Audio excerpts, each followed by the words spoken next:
నల్లగొండ ప్రజలు మీరు ఈ ప్రాంతంలో ఉన్నటువంటి కొత్త ప్రాజెక్టులు ఒక్కటి కూడా మేము ఆనాడు మొదలుపెట్టిన ప్రాజెక్టులు ఒక్కటి కూడా మీరు పూర్తి చేయలేని మాట వాస్తవం ఒప్పుకోవాలి. నేను రాజకీయాల వరకు మాట్లాడతలేదు అధ్యక్ష.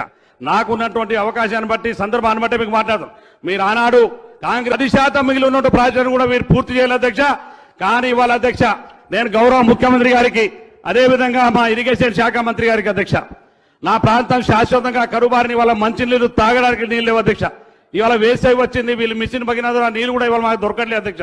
ఇవాళ మాకు సాగునీరు కానీ మంచినీరు కావాలంటే మాకు ఏకైక లక్ష్యం డిండి ఎత్తిపోతులను పూర్తి చేయడం తప్ప మాకు ఇంకో మార్గం లేదు అధ్యక్ష. అందుకే నేను గౌరవ ముఖ్యమంత్రి గారిని ఇరిగేషన్ శాఖ మంత్రి గారిని ఈ సభ ద్వారా కోరుకుంటాను అధ్యక్ష.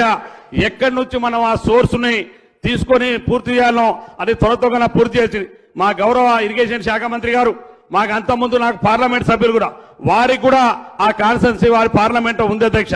అందుకనే వారు కూడా మాట ఇచ్చినారు గతంలో డిండి ఎత్తిపోతుల పథకాన్ని పూర్తి చేసి ఆ ప్రాంతానికి శాశ్వతంగా కరువు బారి నుంచి కాపాడడానికి ఆ సోర్సు మరి ఎక్కడి నుంచో తొందరగా పూర్తి చేయాలని గౌరవ మంత్రి గారికి గౌరవ ముఖ్యమంత్రి గారికి తమరి ద్వారా ఈ రిప్రజెంటేషన్ ని వారికి పంపిస్తున్నారు అధ్యక్ష.